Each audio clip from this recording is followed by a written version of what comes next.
स्वागत है फ्रेंड्स, आप सभी लोगों का आपके अपने होम साइंस प्लेटफॉर्म पर। आशा करती हूँ कि आप सभी लोग एक क्रम वाइज पढ़े जा रहे होंगे, क्योंकि यहाँ से क्वेश्चन खूब पूछ लिए जाते हैं। तो हम क्या पढ़े थे पिछले वाले लेक्चर में? हम ये जाने थे कि एनसीईआरटी का फुल फॉर्म क्या होता है। आखिर एनसीईआरटी जो एक जो एक संस्था है, जो जो ये बुक बनाती है ना, एनसीईआरटी का बुक, वो आखिर क्या हमें बताने की कोशिश करती है ना। इसके द्वारा एक पत्र जारी किया जाता है जिसमें ये बताया जाता है कि किन किन पाठ्यक्रमों को मेंशन किया गया, किन किन पाठ्यक्रमों को जोड़ा गया है। तो प्रत्येक 5 साल पे ये शायद चेंज होते रहते हैं, मतलब कुछ नए टॉपिक पे ज्यादा ध्यान दिया जाता है, तो ऐसे ही होता है इसमें। और ये संस्था केंद्रीय विद्यालय में इनकी किताबें दी जाती हैं कि मतलब क्या पढ़ाया जाएगा और क्या नहीं, है ना। हमारे भी क्वेश्चन यहीं से आते हैं, जो हम होम साइंस की तैयारी करते हैं तो एनसीईआरटी का बुक से ही ज्यादा क्वेश्चन पूछा जाता है एग्जामिनर द्वारा। तो इसीलिए मैं एनसीईआरटी की बुक पढ़ाती हूँ, इस पे ज्यादा मैं फोकस करती हूँ, क्योंकि इसमें नई नई बातों को हम सीखते हैं। तो आइए फ्रेंड्स, देख लेते हैं कि हम क्या पढ़ रहे थे। प्रारंभिक बाल्यावस्था पढ़ रहे थे, और प्रारंभिक बाल्यावस्था के द्वारा हमने जाना कि आखिर बच्चों के क्रियाकलाप कैसे कैसे उनके एज टू अकॉर्डिंग बढ़ते जाते हैं, है ना। जहां से क्वेश्चन पूछ लिए जाते हैं, तो उन चीजों को हमने जाना। देखिए, इसका फुल फॉर्म था national council of education research and training. तो इसे हमने हिंदी में भी जाना, राष्ट्रीय शैक्षिक अनुसंधान एवं परिषद, प्रशिक्षण परिषद, है ना। तो अब आइए देखिए, हमें कहाँ से पढ़ना है, यहाँ से देखना है। ठीक है, यहाँ से देखना मूलभूत संकल्पनाएं। अब मूलभूत संकल्पनाओं का क्या मतलब होता है ना, बिल्कुल भी क्लास छोड़ के मत जाइएगा, बहुत ही यहाँ से इंपॉर्टेंट होने वाला है। क्योंकि मूलभूत संकल्पनाओं से हम जानेंगे ना कि प्रारंभिक बाल्यावस्था के जड़ के बारे में क्या बताया जा रहा है ना। मूलभूत संकल्पनाओं का मतलब होता है ना कि जड़, उसके जड़ को पकड़िए। कोई भी चीज है उसके जड़ को पकड़िए कि आखिर उस अवस्था के बारे में मेन क्या कहा जा रहा है। तो यहाँ से क्वेश्चन खूब बना लिए जाते हैं, क्लास को बिल्कुल भी ना छोड़िए। मेरा पढ़ाया जाना आपको अच्छे से समझ में आ रहा होगा, प्रत्येक क्लास अगर समझ में आ रहा होगा तो इसे कमेंट बॉक्स में मेंशन करिए, और ज्यादा से ज्यादा लाइक सब्सक्राइब और शेयर करिए इस क्लास को। तो आइए देखते हैं कि क्या हम पढ़ने वाले हैं। प्रारंभिक बाल्यावस्था देखभाल और शिक्षा से संबंधित कुछ प्रमुख संकल्पनाएं हैं, है ना, जिसके बारे में आगे पढ़ने से पहले हमें समझ लेना चाहिए कि प्रारंभिक बाल्यावस्था जीवन के जन्म से लेकर 8 वर्ष की आयु तक की अवस्था है ना। अब यहाँ पे क्वेश्चन नोट कर लीजिए, विभिन्न प्रकार के विभिन्न बुकों में ना हम अलग अलग एज अकॉर्डिंग देखेंगे, लेकिन यहाँ पे देखिए, अब तक मैं भी शायद यही जानती थी कि प्रारंभिक बाल्यावस्था कहाँ से कहाँ तक कहा जाता है, 6 वर्ष को कहा जाता है ना। लेकिन यहाँ पे देखिए क्या कहा जा रहा है कि जीवन की जन्म से लेकर 8 वर्ष की आयु की अवस्था है ना। बाकी सब मैं पहले इरेज करती हूँ, नहीं तो आप डिस्टर्ब होंगे। अब यहाँ पे देखिए अंडरलाइन कर देती हूँ, है ना। देखिए, प्रारंभिक बाल्यावस्था आप देख रहे हैं, प्रारंभिक बाल्यावस्था एनसीईआरटी का बुक है, यहीं से क्वेश्चन पूछता है। यदि दूसरा कोई आपके दिमाग में यदि एज चल रहा है तो इस एज को मेंशन करिए अपने दिमाग में, है ना। क्योंकि आयोग इसी को पढ़ा है, तो आयोग इसी के अकॉर्डिंग अपने क्या करेगा, एज को करेक्ट मानेगा। तो देखिए, प्रारंभिक बाल्यावस्था को कितना माना जा रहा है ना कि जीवन के जन्म से लेके, अर्थात जन्म से लेके 8 वर्ष की आयु तक कहा जाता है ना। तो ऑप्शन में यदि 0 से लेके 8 वर्ष का भी देना तो आप इसे कर सकते हैं। अब कहते तो हैं कि बहुत बहुत विशेषज्ञों का अलग अलग मत है, लेकिन देखिए हम क्या जानते हैं ना कि यहाँ पे नोट करिए, एक चीज हम क्या जानते हैं कि 0 से 1 वर्ष को, 1 वर्ष को नवजात कहते हैं, है ना। और 1 वर्ष से लेके 2 वर्ष को शैशवा कहते हैं।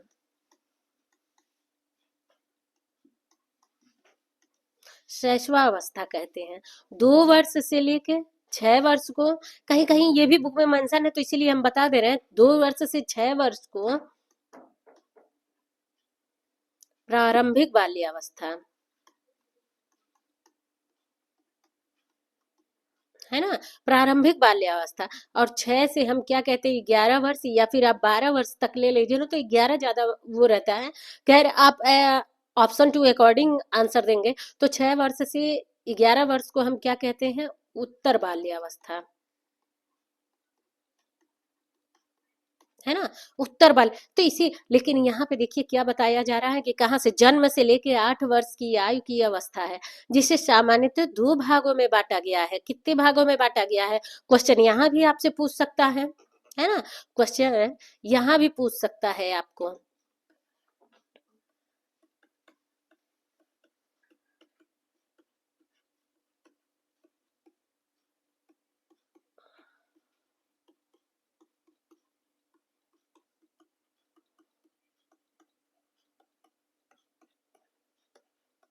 जब ऑप्शन देता है तब हमारा दिमाग घूमता है मेन, है ना। 3 भाग में, 4 भाग में, 2 भाग में, या 5 भाग में, तो कितने भाग में बांटा गया है, so option number 3 is right, 2 भाग में बांटा गया है ना। तो ऐसे भी क्वेश्चन पूछ लेगा कि बाल्यावस्था कितने भागों में बांटा गया है, तो 2 भागों में बांटा गया है। देखिए सीधे यहाँ पे दिया है, बाल्यावस्था 2 भागों में। हाँ, हमने आपको बता दिया है कि एक तो प्रारंभिक बाल्यावस्था हो जाएगा,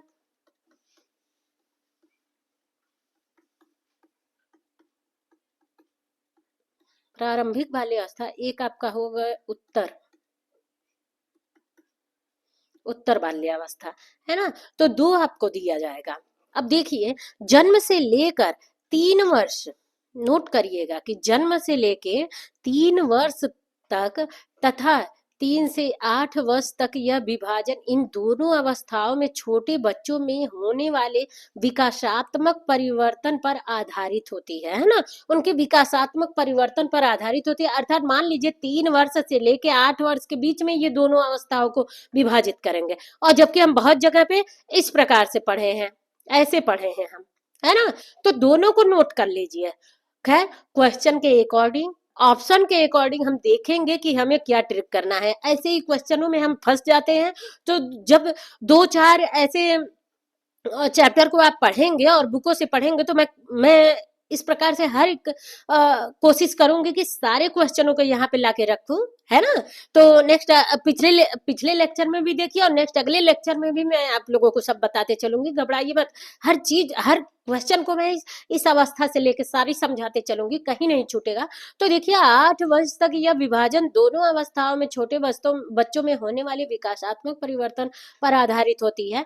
तो देखिए, शैशवा अवस्था, है ना, कलर चेंज करते हैं, शैशवा अवस्था जन्म से लेकर 1 वर्ष की आयु तक की अवधि है। अब यहाँ पे देखिए, हमने आपको क्या बताया कि शैशवा अवस्था कितना है, 1 वर्ष से 2 वर्ष को बताए हैं, है ना। लेकिन यहाँ पे क्या कह रहा है, 1 वर्ष से, जन्म से लेके 1 वर्ष को। तो ये भी आप नोट कर लीजिए कि इसमें क्या कहा जा रहा है, शैशवा अवस्था आपका, कि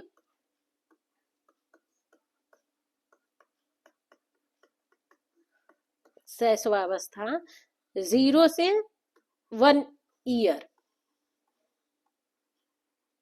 है ना, ईयर, 1 ईयर तक कह रहा है, 1 वर्ष की आयु तक लेके। देखिए, जन्म से अर्थात 0 से लेके 1 वर्ष की आयु तक आपको बताया जा रहा है। अब आगे पढ़िए कि आयु तक की अवधि है। कुछ विशेषज्ञ शैशवा अवस्था को 2 वर्ष तक मानते हैं। देखिए यहाँ पे अब आया ना, अब कौन से विशेषज्ञ इसे 2 वर्ष तक मानते हैं, ये भी आपसे क्वेश्चन में पूछ लेता है, तो अभी मैं बताऊंगी आपको, है ना। तो इसे अलग याद करिए कि कौन से विशेषज्ञ ने 2 वर्ष को बताया है, शैशवा अवस्था, 0 से 2 वर्ष को शैशवा अवस्था बताया, और कहाँ पे, जन्म से 1 वर्ष को शैशवा अवस्था बताई गई है। तो दोनों क्वेश्चन नोट करिएगा, है ना। बस किसके अकॉर्डिंग एग्जामिनर पूछ दे, एग्जामिनर को क्या, कौन से विशेषज्ञ ज्यादा पसंद आ जाए, कौन से विशेषज्ञ द्वारा दिए गए क्वेश्चनों पे ज्यादा मजा आ जाए एग्जामिनर को, तो आपको उसमें फंसना नहीं है, आपको उससे बाहर निकल जाना है। तो दोनों ये याद कर लीजिए। तो देखते हैं, जिसमें बच्चा अपनी प्रत्येक जरूरत के लिए, जिसमें बच्चा अपनी प्रत्येक जरूरत के लिए वयस्कों पर निर्भर रहता है, है ना। अब 2 वर्ष का बच्चा स्वयं गिलास में पानी भर के ले नहीं सकता, स्वयं दूध ले नहीं सकता, स्वयं खाना ले नहीं सकता, है ना। स्वयं बाहर कहीं खेलने कूदने जा नहीं सकता, क्योंकि वो थोड़ा बहुत अभी डरता है ना। दादी बाबा, मम्मी पापा किसी के साथ, भाई दीदी किसी के साथ तो वो जाएगा बाहर घूमने, है ना। तो वो क्या होता है कि वयस्कों पर डिपेंड होता है, चाहे अपने भाई बहन पे, दीदी पे। भाई ये लोग तो वयस्क नहीं है, फिर भी बड़ों लोगों पे क्या होते हैं, ये निर्भर होते हैं। यह अवधि यह अवधि अब यहाँ भी क्वेश्चन आपसे पूछ सकता है कि वो अवस्था बताइए जब बच्चा वयस्कों पर निर्भर होता है। तो आप क्या बताएंगे? देखिए ठीक दिया है कि 2 वर्ष तक के माना गया है ना। 3 वर्ष को नहीं आप कह सकते, 2 वर्ष को मान सकते हैं। तो ऐसे भी क्वेश्चन यहाँ से उठ सकते हैं। अगला देखते हैं, अगले लाइन देखते हैं। यह अवधि वयस्कों, सामान्यतः माता पिता अथवा प्रमुख देखभाल करने वाले किसी अन्य व्यक्ति पर अत्यधिक निर्भरता की अवधि होती है ना। अर्थात जो उसके परिवार के सदस्य हैं उन्हीं के ऊपर वो क्या होंगे, निर्भर होंगे। ये नहीं कि दूसरे के ऊपर निर्भर होंगे। भाई उनकी हर एक क्रियाओं पे हमें ध्यान देना होता है ना। खाना पीना, सोना, जागना, कि कब उसे सुलाना है, कब वो खेल रहा है, कब हमने कपड़े गंदे कर रहे हैं, कब उसे वॉशरूम जाना है, कब उसकी और कोई जरूरत है ना। कब मान लीजिए बीमार पड़ा है तो कब उसे और दवा देना। तो ये क्या है, पारिवारिक देखभाल पर वो निर्भर करता है और उस पे वो निर्भर होता है, आश्रित होता है ना। जो दादी नानी अथवा अन्य कोई सहायक हो सकता है। दो ही तो भाई घर मिलते हैं बच्चों के लिए, एक तो दादी बाबा का और एक नानी नाना का घर मिलता है, तो और कहीं तो ऑप्शन ही नहीं है। तो इन्हीं दोनों पे बच्चे डिपेंड हो सकते हैं। इसी को हम बताया जा रहा है। ऐसी स्थितियों में जब माँ घर से बाहर नौकरी करती हो तो शिशु की देखभाल वैकल्पिक रूप से देखभाल करने वाले व्यक्ति द्वारा की जाती है ना। वैकल्पिक रूप से देखभाल, अब भाई विकल्प रखा जाता है। दादी बाबा इसका देखभाल करेंगे कि नानी नाना देखभाल करेंगे, है ना। पापा हैं, पापा देखभाल करेंगे कि घर के कोई और सदस्य, भाई संयुक्त परिवार है तो उसमें से और कोई देखेगा, है ना। तो वही डिपेंड करता है, वैकल्पिक रूप से देखभाल करते हैं। जो परिवार का कोई सदस्य अपना वेतन पर रखा गया कोई व्यक्ति हो सकता है ना। क्या कह रहा है, जो परिवार का कोई सदस्य अथवा वेतन पर रखा गया कोई व्यक्ति हो सकता है, फिर चाहे वो वैकल्पिक रूप में परिवार का कोई सदस्य रखा जाएगा और या फिर कोई क्या होगा, वेतन पर रखा जाएगा, है ना।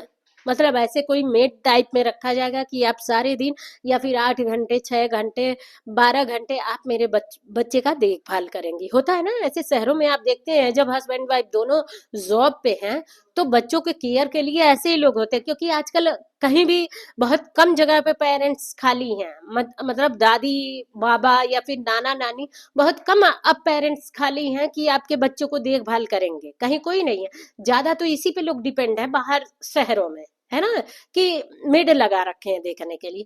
तो उसी बात को, और क्यों, क्योंकि माँ भी क्या है, किसी जॉब पर है।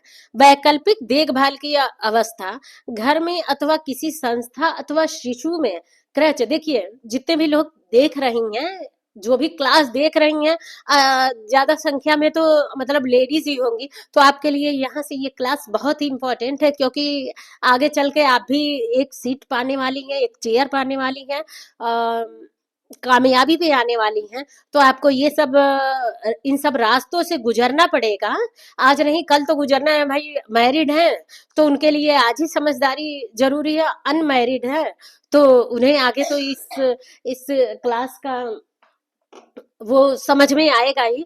तो अभी से इस क्लास पे ज्यादा ध्यान दे लीजिए। क्लास अच्छा लगे, समझ में आए तो लाइक शेयर और सब्सक्राइब करिए इसे। तो देखते हैं वैकल्पिक देखभाल की अवस्था घर में अथवा किसी संस्था अथवा शिशु केंद्र क्रैच में हो सकती है ना। हमने पढ़ा, पिछले लेक्चर में पढ़ा कि क्रैच क्या हमारे लिए वो कर सकती है ना। इसके अलावा आप देखिए बहुत सारे प्ले स्कूल खुल रहे हैं, है ना, नर्सरी स्कूल है, आंगनबाड़ी है ना। तो मेन मिला के ये है कि आंगनबाड़ी जो कार्यकर्ता होती है ना, वो अपने गांव इलाके की ही होती हैं, कस्बे की ही होती हैं। तो हम उनसे भी संपर्क कर सकते हैं। आगे पढ़ते हैं, अभी देखते हैं कि शिशु केंद्र एक संस्थागत व्यवस्था को दिया गया नाम है। यह एक नाम है, मतलब जिसे विशेष रूप से शिशुओं और छोटे बच्चों को घर में देखभाल करने वाले अनुपस्थिति में देखभाल के लिए बनाया गया। दूसरी तरफ डे केयर सेंटर दिन में देखभाल करने वाले केंद्र बच्चों के विद्यालय पूर्व वर्षों में देखभाल करते हैं। इसमें शिशु एवं विद्यालय पूर्व के बच्चे शामिल हो सकते हैं और घर में प्रमुख देखभालकर्ता की अनुपस्थिति में उनकी देखभाल की जा सकती है ना। कुल मिला के यहाँ पे यही बताया जा रहा है कि यदि यदि मदर और फादर दोनों पेरेंट्स किसी जॉब पे हैं, तो बच्चों के लिए क्या है ना कि ये क्रैच एक संस्था है ना। और ये गवर्नमेंट द्वारा भी हो सकती है, और ये क्या हो सकती है कि बिना गवर्नमेंट के भी, मतलब प्राइवेट भी हो सकती है ना, जिसमें महिलाएं कार्यरत होती हैं और शिशुओं या फिर बच्चों को क्या किया जाता है ना कि इसमें छोड़ा जाता है ताकि वो अपना सही वे से जॉब कर ले और एक आत्मनिर्भर जिंदगी के साथ ना बच्चों को इस डे केयर, मतलब दिन वाले सेंटर में भी छोड़ सकती हैं और क्रैच में भी छोड़ सकती हैं, है ना। तो इसी को इसमें बताया गया है। दिवस देखभाल केंद्र डे केयर, अर्थात दिन के लिए ही ये होता है। जो दिवस होता है एक दिन के लिए होता है, मतलब शाम तक अगर माता पिता आ गए, पेरेंट्स उनके आ गए तो ले जा सकते हैं। शिशु केंद्र क्रेच सामान्यतः पूरे दिन के कार्यक्रम होते हैं। इन कार्यक्रमों में केवल, अब देखिए ये क्या होता है ना कि पूरे दिन के कार्यक्रम के लिए ये होता है, शिशु क्रैच होता है। जो कार्यक्रमों में शिक्षक और सहायकों को बहुत छोटे बच्चों को देखभाल, उनकी सुरक्षा, उनके खाने पीने, शौचालय आदतों, भाषा विकास, सामाजिक भावात्मक जरूरतों को समझने और सिखाने के लिए विशेष रूप से प्रशिक्षित होना चाहिए। अर्थात जो इसमें, एक बात सुनिएगा कि जो ये डे केयर सेंटर है ना भाई, माता पिता अगर जॉब पे हैं तो वो भी तो मूर्ख है नहीं, वो एक जागरूक इंसान है, एक जागरूक नागरिक है ना। तो वह ऐसे वैसे जगह तो छोड़ेंगे नहीं अपने बच्चों को। तो देखिए क्या कहा जा रहा है ना कि जो डे केयर सेंटर है और क्रैच है जो आपका, है ना, ये दोनों जो संस्थाएं हैं, ये क्या यहाँ पे बताया जा रहा है कि जो इसमें कार्य करता है वो भी प्रशिक्षित होते हैं, वो भी शिक्षित होते हैं। वे विशेष रूप से उन्हें इन चीजों की जानकारी होती है कि किस प्रकार से छोटे बच्चों की देखभाल किया जाए। ये नहीं कि सारे दिन उन्हें मारते रहो, रो दिया तो फिर मारो 2 झापड़, और रोया तो और 4 झापड़ मारो, और रोया तो उठा पटक दो, बात खत्म, है ना। तो ऐसा नहीं हो सकता है उसमें। जो इसमें जो जो कार्यरत है, अर्थात जो लेडीज है, जेंट्स हैं, वो एक सक्षम नागरिक है। वो भी भाई उनके माता पिता पेरेंट्स वहां पे जॉब कर रहे हैं, तो ये भी ऐसा मानिए कि वहां जॉब करते हैं, उन्हें एक एक चुनाव होता है, उनका भी, उनके भी फॉर्म भरे जाते हैं, उनका भी एक वो होता है कि बच्चों को किस तरह आपको देखभाल करना है, उनकी सुरक्षा कैसे करनी है। ये नहीं गेट खोल दो चलो मुर्गे बकरी की तरह बाहर निकल जाओ खेलते दौड़ते रहो, ये नहीं। उनका पूरा अनुशासन बनाए रखना है, उनके खान पीने की व्यवस्था सही होनी चाहिए। भाई सारे दिन बच्चे हैं तो वहां फास्ट तो रखेंगे नहीं, वो छोटे छोटे बच्चे, है ना, व्रत उपवास तो नहीं ना रखा जाएगा। उन्हें टाइम टू अकॉर्डिंग पानी देना है, कब खिचड़ी देनी है, कब दलिया देना है, कब सूप देना है, कब और चीजें देना है। तो वहां इन चीजों का भी व्यवस्था होता है।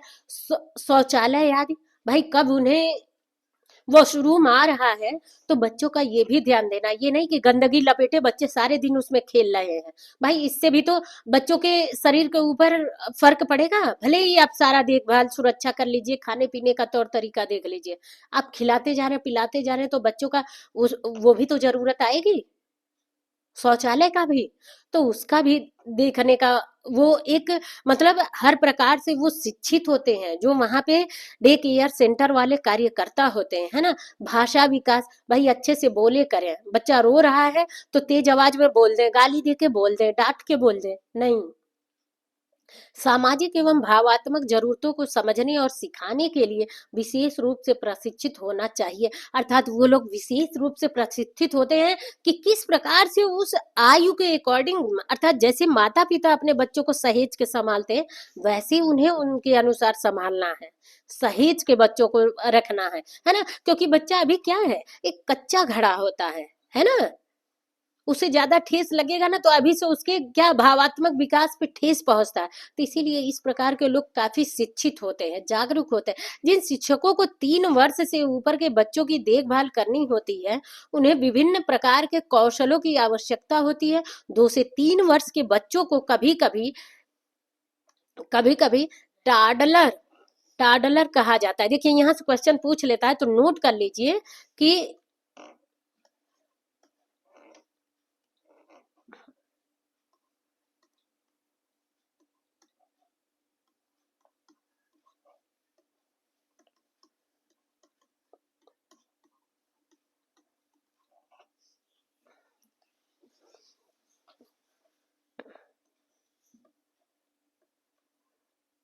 है ना, तो टॉडलर अवस्था पूछ लेगा कि 2 से 3 वर्ष,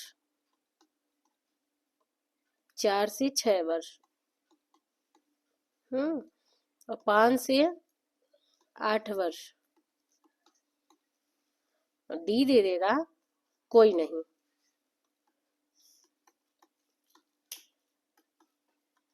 है ना।